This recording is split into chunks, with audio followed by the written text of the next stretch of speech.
Naam, tunawasalimuni popote mlipo wapenzi watazamaji wa Kibenge TV. Matumaini yetu mko salama salimini na mnaendelea vizuri kiafya, na tunatumia fursa hii kukaribisheni kwa mara nyingine tena kusikiliza awamu ya 3 ya matangazo ya habari za matukio ya kila siku kwa yale yanayojiri katika Jamhuri ya Kidemokrasia ya Kongo, hususan katika upande wake wa mashariki, na tutaangazia mara moja hali inayoendelea katika maeneo ya Minembwe ambayo kila anayeshirikiana na maadui wa Kongo yuko anashindwa kulikalia kimya swala hilo la kupigwa kwa wahasi wa Twirwaneho.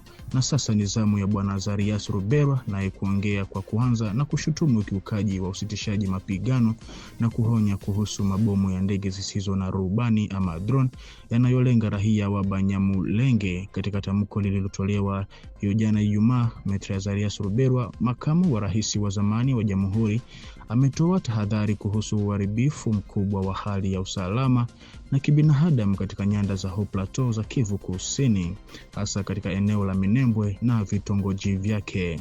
Akilalamika ukiukaji wa usitishaji mapigano ulioanzishwa kwa upatanisho wa Angola na kuungwa mkono na nchi ya Marekani, Maitre Ruberwa anaeleza kuwa mapigano yanayoendelea kati ya vikosi vinavyohusika ndio chanzo kikuu cha ongezeko la vurugu.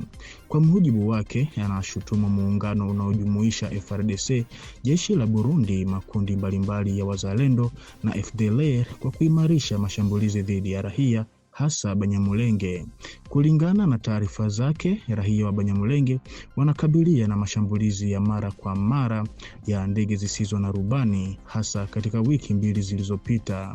Waathirika wanaotofautiana kutoka kwa watoto wachanga hadi kwa watu wazima ama wazee, akitoa mfano wa mtoto wa mwaka mmoja aliyetambuliwa bila uhai ndani ya nyumba iliyoharibiwa na drone hadi mwanamke wa miaka 101 aliyefariki kutokana na risasi za moja kwa moja. Maitre Ruberwa anasema raia wanateswa kwa ukali chini ya mashambulizi ya mchanganyiko wa ndege zisizo na rubani na silaha nzito nzito. Anishutumu waziwazi matumizi ya njaa kama silaha ya vita iliyotumika kwa makusudi kudhoofisha jamii hizi na kuwalazimisha kuhama. Kutokana na ukali wa mashambulizi katika maeneo ya makazi ya raia na asili ya wazi ya mashambulizi yanayolenga moja kwa moja, makamu wa rais huyo wa zamani anataka uchunguzi huru wa kimataifa ufunguliwe mara moja ili kubaini majukumu ya wahusika na kufafanua uhalifu mkubwa unaoendelea. Anaonya ya kwamba ikiwa hakuna hatua zitakazochukuliwa haraka, ukosefu wa haki wa kikabila ulioshutumiwa mara nyingi na Umoja wa Mataifa pamoja na kufukuzwa kwa nguvu kwa raia kwa muda wa miaka 9 basi utatimia kweli kweli.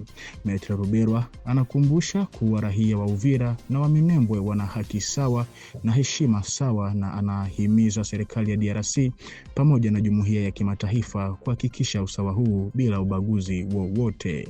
Kwa upande wao, FARDC na muungano wa M23 AFC wanaendelea kushutumiwa kwa ukiukaji wa mara kwa mara wa usitishaji wa mapigano. Kupitia tamko rasmi na maelezo ya hadharani, FARDC mara kwa mara inashutumu mashambulizi ya kigaidi au mabomu yanayofanywa na M23 na washirika wake wa jeshi la Rwanda RDF, ikidai kwamba wanahatarisha mchakato wa amani, kuungua kwa vijiji ili kuadhibu raia na kufanya mashambulizi yaliyopangwa katika maeneo kama Minembwe, Walikale, Ruchuru, Fizi, Uvira na hata Masisi.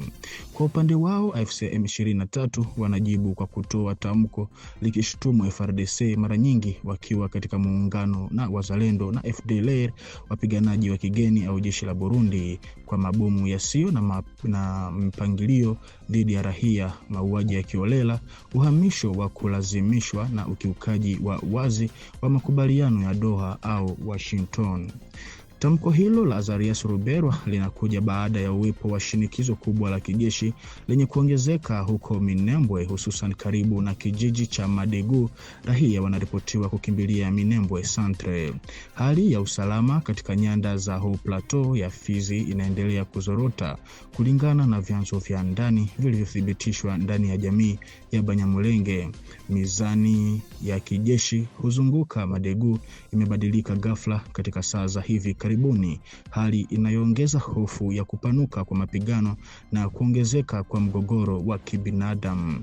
Nafasi za kijeshi ziko katika mabadiliko kwa mujibu wa ushuhuda kadhaa unaolingana. Vikosi vya jeshi la Jamhuri ya Kidemokrasia ya Kongo FARDC vimeripotiwa kuonekana Bidegu, karibu kabisa na Madegu. Uwepo wao pia umethibitishwa katika maeneo ya Kalingi na Gitavi. Uwanjani kuna taarifa za wimbi kubwa la wakazi wa kirahia wanaokimbilia upande wa Gahwera. Vyanzo vya ndani vinaeleza kuwa baadhi ya raia waliokimbia mapigano wamepokelewa katika maeneo yaliyo chini ya udhibiti wa FARDC na makundi ya wapiganaji wa Zalendo katika mazingira yenye shinikizo kubwa la kiusalama. Dalili za kudhoofika kwa vikosi vya upande wa pili. Wakati huo huo, taarifa kutoka kwa watu walio karibu na wapiganaji wa Twirwaneho wa Kinyamulenge zinaashiria kuwepo kwa hali ya kuvurugika ndani ya safu za vikosi vya MRDP Twirwaneho na AFC M23. Mambo kadhaa yanatajwa kama vile kuachwa kwa baadhi ya nafasi za kijeshi, kuripotiwa kwa kujeruhiwa kwa Kanali Munyamahoro, morali ya wapiganaji kuelezwa kuwa imeshuka katika maeneo kadhaa, baadhi ya wapiganaji kurudi nyuma au kukata tamaa. Ingawa taarifa hizi bado ni vigumu kuthibitishwa kwa njia huru, zinaonyesha uwezekano wa mstari wa mapambano kusogea na kujikita zaidi karibu na Madegu, linalotajwa kuwa moja ya ngome muhimu za mwisho katika eneo hilo. Wakati mistari ya mapambano ikiendelea kubadilika kwa kasi, hali ya kibinadamu inazua wasiwasi mkubwa. Familia nyingi zinakimbia bila mwelekeo maalum katika mazingira yaliyojaa hofu na sintofahamu. Baadhi ya ushuhuda wa ndani pia unaeleza kuwepo kwa vitisho dhidi ya raia wanaoshukiwa kushirikiana na FARDC, jambo linaloongeza mvutano. Kwa mujibu wa vyanzo fulani, hiyo jana tarehe 20 Februari mwaka huu, kuna mkutano wa usiku uliofanyika wa viongozi wa MRDP Twirwaneho, RDF pamoja na M23 wakijadili uwezekano wa kusogeza vikosi kwa wingi kuelekea akse ya Indondo na Kamanyola ikiwa shinikizo la kijeshi litaendelea. Hali bado ni tete kwa sasa. Mambo yafuatayo yanaonekana waziwazi ya kwamba mwelekeo wa kijeshi unaendelea kubadilika, hatari ya kibinadamu inaongezeka kwa kasi na mapigano yanajikita zaidi kuzunguka kijiji cha Madegu. Katika sehemu hii nyeti ya nyanda za juu za Minembwe, mizani ya nguvu bado ni dhaifu. Kadri mistari ya kijeshi inavyosogea, ni raia wanaoendelea kulipa gharama kubwa kupitia ukosefu wa usalama, kuhama kwa lazima na kutokuwa na uhakika kuhusu mustakabali wao wa karibu.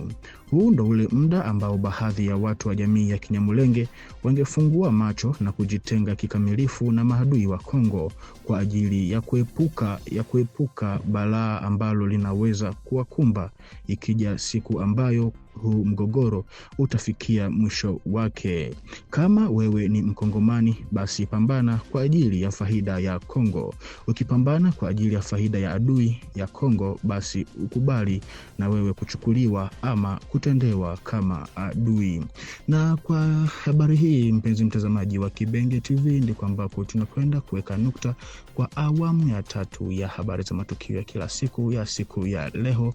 Na kwa kuzidi kuhabarika zaidi, baki hapa kwenye channel yetu ili uzidi kufahidi habari moto moto kutoka kwetu. Basi tukutane kwa majaliwa.